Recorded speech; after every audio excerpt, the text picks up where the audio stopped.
ভিক না মাংলে কখনো ভিক পাওয়া যায় না। একটা ছোট বাচ্চাকেও তার তৃষ্ণা মেটাবার জন্যে ভিক মাংতে হয় তার মায়ের কাছে কেঁদে কেঁদে, তবেই তার মা কিন্তু তাকে দুধ দেয়, তার আগে কিন্তু দেয় না। তার জন্য ভিক মাঙাটা কোনো লজ্জার ব্যাপার নয়। তোমাকে যে কোনো জিনিস তোমাকে ভিক মাংতে হবে, তবেই তুমি পাবে, না হলে তুমি পাবে না। This is quite natural.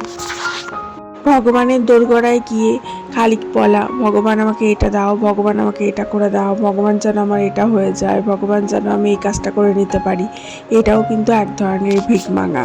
খিদে পেলে মায়ের কাছে, বইয়ের কাছে বা দিদি ঠাকুমা যে কোনো কারোর কাছে গিয়ে থালা নিয়ে বলা যে খেতে দাও, সেটাও এক ধরনের ভিক মাঙা। বসের কাছে গিয়ে স্যালারিটা কবে হচ্ছে বা আজকে লোন পাওয়া যাবে কিনা, সেটাও এক ধরনের ভিক মাঙা। বরের কাছে হাত পেতে দুটো পয়সা নেওয়া, সেটাও এক ধরনের ভিক মাঙা। পৃথিবীতে যদি দেখা যায় সমস্ত কিছুই কিন্তু এক ধরনের ভিক মাঙা। ভিক না মাংলে বা তোমার মধ্যে চেষ্টা না থাকলে বা তুমি যদি না চাও কোনো জিনিসটা, তাহলে কখনোই কেউ তোমাকে দেবে না। তার জন্যে নিজের জিনিসটা নিজেকে আদায় করে নিতে হয়, সেটাকে ভিক মাঙা বলে না। নিজের জিনিসটা আদায় করে নেওয়াটাকে যদি কেউ ভিক মাঙা বলে, তাহলে বলুক, লোকের মুখ আছে বলবার জন্যেই, কিন্তু তাতে করে কারোর কিছু যায় আসে না।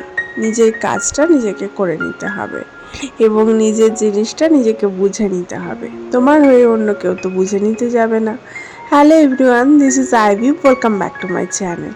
ঈশাস ডায়েরিজের নতুন সকালে তোমাদের সকলকে ওয়ার্ম ওয়েলকাম জানাই। সকাল সকাল আজকে প্রসাদ দেখিয়ে দিনটা শুরু করলাম।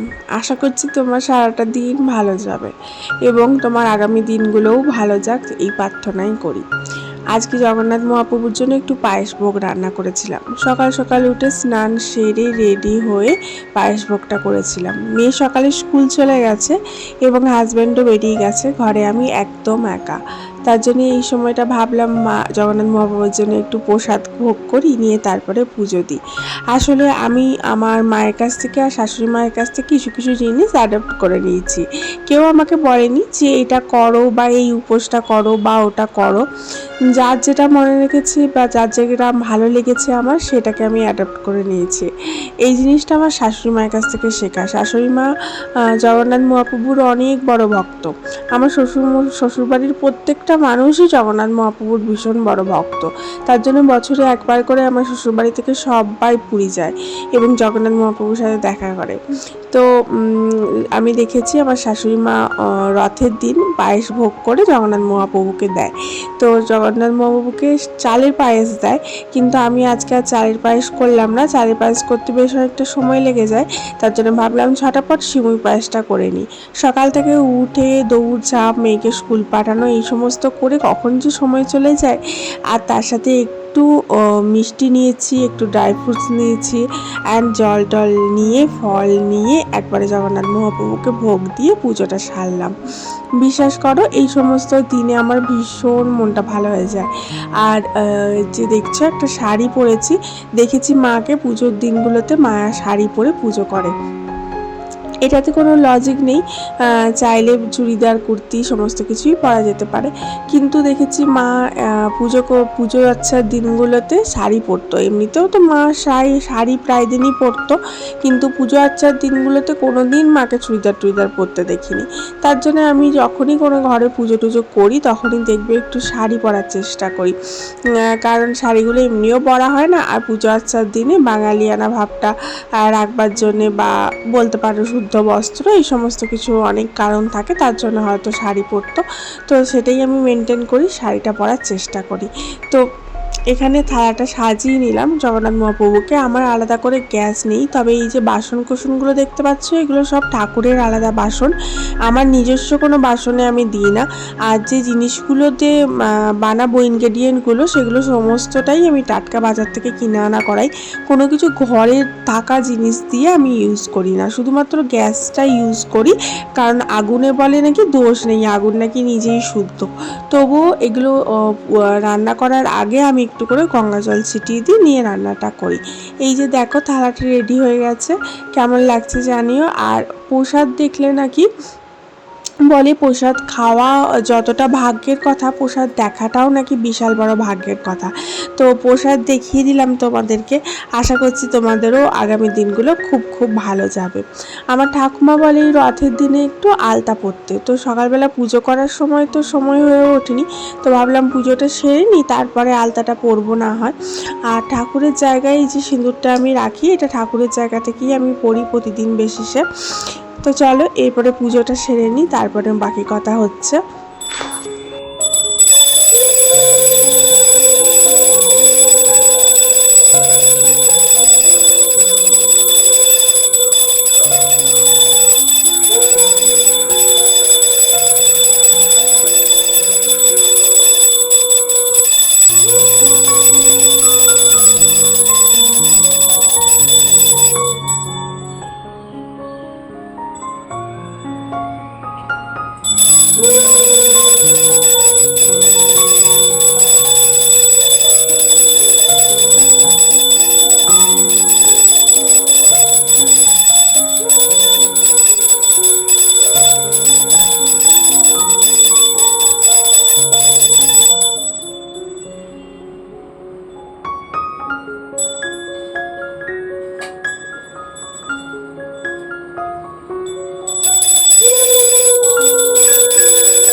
জোর করে চাপিয়ে দেওয়া কোনো জিনিস করা আর মন থেকে করার মধ্যে অনেক বড় তফাৎ। তার জন্যে কোনো মানুষকে জোর করে চাপিয়ে দেওয়া কোনো কিছু ঠিক নয়, এটা আমার মনে হয়। তার জন্য আমাকে কিন্তু আমার শাশুড়িমা কোনো কিছু জোর করে চাপিয়ে দেয়নি যে এই উপোসটা করো ওটা করো, সেরকম কিছু নয়। আমি জাস্ট দেখেছি আমার শাশুড়িমাকে করতে এবং দেখে আমার ভালো লেগেছে বা মন থেকে চেয়েছে, তার জন্য আমি করি। প্রথমত তো আমি অত পুরী যেতাম না, বা বিয়ের আগে, বিয়ের পর থেকেই আমি দেখি যে প্রতি বছর পুরী যাওয়া, প্রতি বছর জগন্নাথ মহাপ্রভুর দর্শন করা, এটা একটা বিশাল বড় ভাগ্যের কথা বলে আমি মনে করি। এবং আমার ঠাকুমাও বলে যে এটা একটা বিশাল বড় পুণ্য যে তোরা প্রতি বছর পর বছর যাস। যাই হোক, তো জগন্নাথ মহাপ্রভুকে আমি ঘরে নিয়েও এসেছি ওখান থেকে, পুরী থেকে, এবং সেখান থেকে নিয়ে আসার পর ঘরে যখন এনেছি এবং এত বড় দিন, তার এত বড় সুখের দিনে তাকে একটু পায়েস রেঁধে খাওয়াবো না তাই কি হয়। তাই প্রতি বছর চেষ্টা করি আমি এই রথের দিনে তাকে একটু পায়েস ভোগ করে দেওয়ার। অনেক সময় অনেক বাধা বিপত্তি আসে, তো সেই সময় কি করি, রথের দিন না করতে পারলেও উল্টো রথে অবশ্যই অবশ্যই করে দিই। এটা জাস্ট মন থেকে আমার চাই, মন থেকে খুশি পায়, আনন্দ পায়, তার জন্য করে দিই। আর এই সমস্ত দিনে না এত চাপ পড়ে যায় কাজে, তার জন্য এই সমস্ত দিন আমি একটু রান্নাটা হালকার দিকে রাখি। এমনিতে কোনো বাধ্যবাধকতা নেই যে বাধ্যবাধকতা নেই যে এটাই খেতে হবে বা ওটাই খেতে হবে, কিন্তু আমি চেষ্টা করি এই সমস্ত দিনে একটু ডালিয়া করে নেওয়ার, ডালিয়ার খিচুড়ি, ওই একটু মুগ ডাল মিশিয়ে কুকারে সিদ্ধ করে নেওয়ার, এবং ফোড়ন লাগিয়ে দিই, ভালো করে মশলা দিয়ে কষিয়ে নিই, একদম নিরামিষ, এবং সেটার সাথে একটু আলু ভাজা, বেগুন ভাজা, একটু ঢ্যাঁড়স ভাজা করলাম, একটু আচার টাচার নিয়ে খেয়ে নিলাম, একটু ভালো করে ঘি দিলাম, লঙ্কা ফোড়ন দিলাম, এরকম করে। তো এই সমস্তগুলো আমি মেনটেন করি, আমার বেশ ভালোও লাগে, এবং একটা দিন নিরামিষ খেতে বা খিচুড়ি খেতে কার না ভালো লাগবে। এবং ডালিয়ার খিচুড়িটা দেখবে একটু ভালো করে যদি মশলা দিয়ে করো না, তোমাকে দারুণ টেস্টি লাগবে খেতে, আর ওটা ভীষণ হেলদি আর ভীষণ উপকার। যাই হোক, এখন গোটা ঘরটাতে আমি একটু ধোঁয়া লাগিয়ে দিলাম, আর এই যে ধোঁয়াটা দেখাচ্ছি এটা খুব গরম হয়ে গেছে। আসলে অনলাইন থেকে কেনা জিনিসগুলো না বোঝা যায় না যে তোমার সাইজটা কীরকম হচ্ছে। আমি এটা অনলাইন থেকে পারচেস করেছিলাম, তার জন্য এটা আসার পর দেখি একটু ছোট সাইজ, বুঝতে পারিনি যে এটা ছোট। তো এর থেকে যেটা বড় সাইজ সেটা নিলেই ভালো হতো। তখন বুঝতে পারিনি বলে আমি ওইটাই ছোটোটাই অর্ডার করে ফেলেছি। তো আসলো যখন তখন ভাবলাম আবার রিটার্ন করব, আবার করবো, তো থাক। আর আমি তো খুব বেশি যে ধুনো ধুনো দেবো সেরকম তো নয়। এরপরে একটু চা খেলাম। আজকে আর ব্রেকফাস্ট কিছু করিনি, সকাল থেকে তো এমনি একদমই কিছুই খাইনি, একদম শুধু 1 কাপ চা খেয়ে পুজো টুজো করলাম চান টান করে। তারপরে ভাবলাম এখন একটুখানি বসে চাটা এনজয় করি, কারণ একটু গরম গরম চা খেলে শরীরের মধ্যে এনার্জিটা বিল্ড আপ হয় আর মনটাও ভালো হয়। কারণ কিছু যেহেতু খাওয়া হয়নি, একটু প্রসাদ খেলাম, আর কিছু খেতে ইচ্ছা করলো না, মনে হলো না যে আর কিছু করে খাই। আর দেখবে একা থাকলে না কিছু ইচ্ছা করে না খেতে বা কিছু করতে ইচ্ছা করে না। এখনই যদি ওর বাবা থাকতো বা মেয়েটা থাকতো তখনই মনে হতো যে না ব্রেকফাস্টটা করে দিই, লুচি করে দিই, 2টো লুচি সেঁকে দিই বা পরোটা করে দিই এরকম। তো তার জন্য 1 কাপ চা নিয়ে আরাম করে বসে বসে চা খেলাম। চা বা কফি দুটো জিনিসই আমার বেশ ভালো লাগে, তবে বেশি খেতে আমি পারি না, খুব বেশি আমার পছন্দের মধ্যে পড়ে না। এরপরে ভাবলাম আলতাটা চট করে পরে নিই, তারপরে রান্নাবান্নাটা করব। আর আলতা পরতে বেশ একটু সময় লাগে, আর সবথেকে বড় কথা আলতা করার পর না আমাদের গোটা ঘরটারে টাইলসের ছোপ পড়ে যায়, সেটাতে আমার আবার খুব আপত্তি। কারণ আমার টাইলসগুলো হচ্ছে হোয়াইট কালারের পুরো, আর আলতা পরার পর যখন গোটা ঘরে চলি হোয়াইট কালারের টাইলসের ওপর গোটা ঘর জুড়ে লাল লাল পায়ের ছাপ পড়ে, বুঝতেই পারছো। এবং সেটাকে আবার মুছে মুছে আমাকে তুলতে হয়। যদিও একটু তেল লাগিয়ে নিলে কম পড়ে, তার জন্য আমি তেল লাগিয়ে নিই একটু মাঝে মাঝে, সবসময় লাগাই না, কারণ তেল লাগালে আবার আলতাটা উঠতেই চায় না, পায়ের মধ্যে বহুদিন থেকে যায়। তার জন্যে যারা আলতা পরে অনেক দিন রাখতে চাও তারা একটু তেল লাগিয়ে নিতে পারো, তেল লাগালে তুলনামূলকভাবে কম ওঠে।